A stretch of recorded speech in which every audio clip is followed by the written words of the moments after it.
You know, I've thought of, I don't know, 20, 30 ways I could do this, but I've never really figured out how I would do it properly. Now, Wasteland Reviews hasn't really always been a thing I could use just to describe other topics, it was always going to be for Fire the Quest reviews, but I've been thinking, why not branch out into things like TF2 videos? But then comes the problem of what kind of TF2 videos.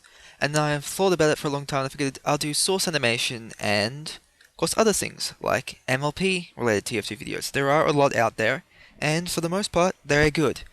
And then there's Analyst Anarchy. Now, if you know me, you're probably going to think I'm going to have some chip on my shoulder if I'm just going to shout and scream at this, but I've calmed down a hell of a lot compared to when this first came out. I've given it a chance, I've let it go, but I can't really get past it. So, while looking across other TFT videos I could be doing, I found Attempt of Escape. It's a very good series that I plan to do a separate review for, but I just want to do a little comparison here. I'm going to show some scenes from Analyst Anarchy, and I'm going to show some scenes from Attempt of Escape. I just want you to see the differences.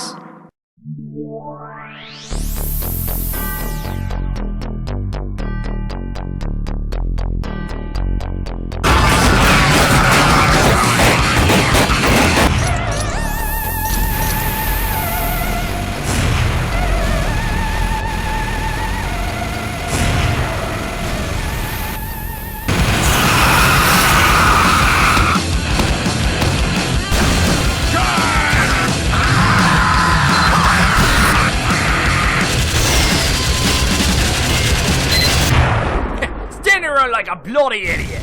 Was that supposed to be an Australian accent? Metal, joy it! No, that is the fat man's line. What you say is... No, I mean... Tiger. Good shot, mate. Of course. Mine.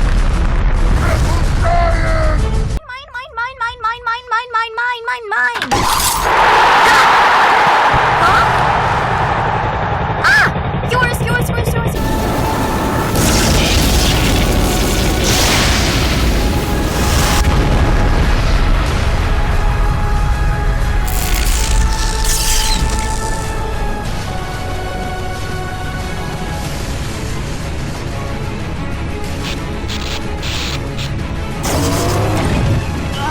Now, it's pretty obvious looking at the Analyst Anarchy scenes that they're not as good as the Attempt to Escape scenes when compared back to back like I have done here.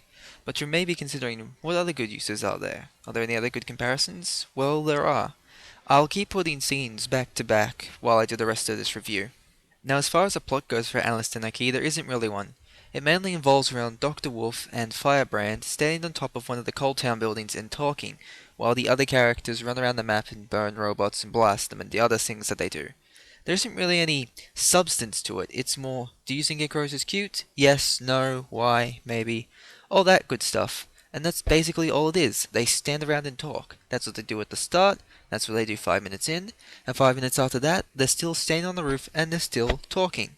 Now let's talk about the look of the actual video. It's blank slates on blank slates. Well, that's not really fair to say. It's more still images on a still background, which have been overlaid constantly. You can see this pretty clearly in the opening robot shot when all the robots come down. It's just layer after layer after layer of the same characters in the same positions. It's not a really good look.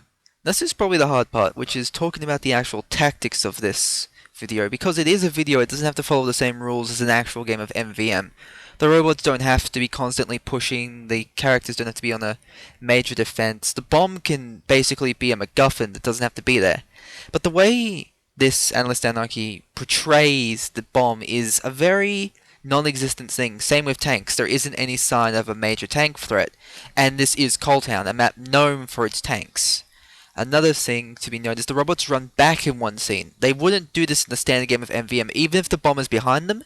Other robots that are coming down, like the support units, will take the bomb and continue on for them. In addition, when looking at each of the classes chosen, and the character portraying them, the weapons they are using are not the standard choices for the maps.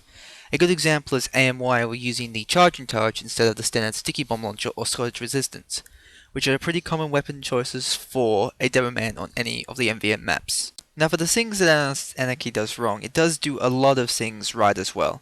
For example, the story is, of course, well paced. It is written by people who understand how to put a narrative together. These aren't simple people who are just going out to make something basic. These are people who do understand how to put a story together, so that's well expected. The opening is also quite nice. It feels natural and it feels very TF2-ish. The cosmetic that I believe Phantom Horn wears does in fact bestow this mystical power of making you believe you are a pretty unicorn. So that's quite good for his character. Now overall, my closing thoughts are quite simple. This isn't something that you will enjoy if you're a TF2 player, and it's probably something you won't enjoy if you're a TF2 brony either. These are people who, some of which may play the game, but it's clear that they don't understand the basics of lore around the game modes they're playing. They may play pubs, they may play boot camp, but they certainly don't understand the basics or metas around playing an actual game of man-up mode, which is the one they prescribe using. The fact they don't take time to do basic things like upgrades and they use wrong loadouts in the wrong spaces, even if this was just all the artists doing, which I'm not going to put onto the actors themselves. This doesn't seem like a proper team who would be working towards achieving the goals of the MVM map. This is clearly something that could have been set up in any other environment and any other setting and still had the same effect on the story. This is why I don't recommend it for people who enjoy TF2 content.